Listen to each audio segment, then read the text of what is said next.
Hello and welcome to Midweek Meditation, where we have the opportunity just to share with you what the Lord has been sharing with us.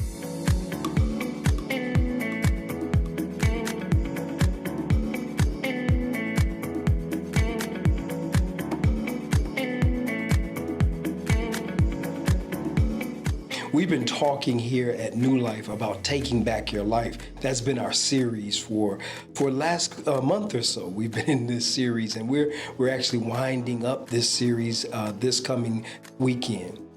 This past Sabbath, we dealt with the issue of how complicated it is to take back your life. We used as our springboard Matthew 13, verses 24 through 30, where it talks about the wheat and the tares. And we pulled 3 points out from that discussion under this discussion of how complicated it is to take back your life, because this is a complicated parable. It's a parable that says that the wheat and the tares should grow or must grow together. But there were 3 points that we wanted to bring out, and the first point is the fact that this world still belongs to God. That's the best news ever.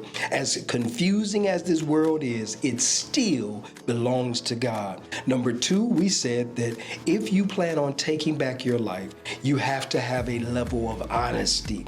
And part of that honesty is you and I have a real enemy. It says that the enemy has done this. His enemy did this. The enemy has done this. And so you and I need to be honest about the fact that we have a real enemy. I'm not talking about the enemy of somebody in your life. I'm talking about the enemy of this world, the devil himself. And then number 3, the last point we tried to bring out is the fact that it is the goal of the enemy to keep you and I from being productive for God, to keep us from being productive for God. Remember, it was the enemy's desire in the parable to sow tares into the wheat. It was to keep that neighbor from being productive. That's what the enemy wants to do with you and I. He wants to keep us from being productive.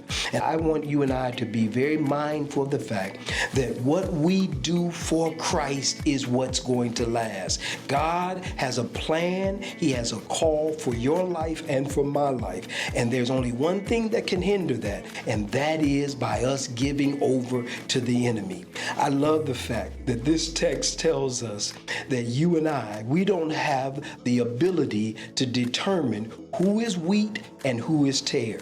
We have to be careful how we handle one another, because you and I cannot determine who is a wheat and who is a tare. Here's our main goal. My main goal and your main goal should be, I want to be wheat. I want to be productive for God. I want to be used by God. I want to be one of the tools in the hands of God.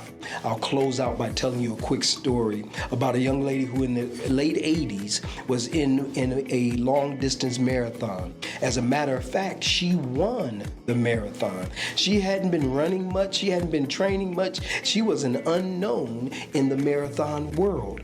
So they began to check her record. They began to check things out. They began to follow her as her coming into the race.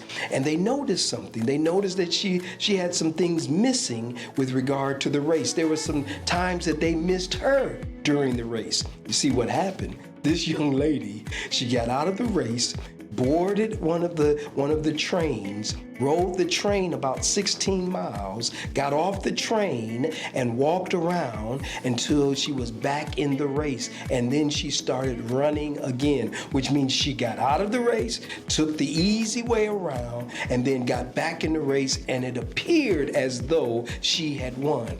And to everybody that was part of the race, it appeared as though she had won. But when the record was checked, they found out that she cheated, and therefore she was disqualified from the race. Let me pause and tell you that God in his infinite mercy is keeping a record on you, and he's keeping a record on me, and he will be the one that makes the final decision. My ultimate goal, and I hope your ultimate goal, will be that I will always be productive for God. And so please hang in here with me. Remember these three things from that parable. The first thing we need to remember is the Creator is still in control of this world. The second thing we need to remember is that we have an enemy. And the third thing we need to remember is that the enemy is on a mission. He wants to keep you and me from being productive for God. I pray God's richest blessings upon you as you continue in this week. I look forward to our next time together for our midweek meditations. God bless.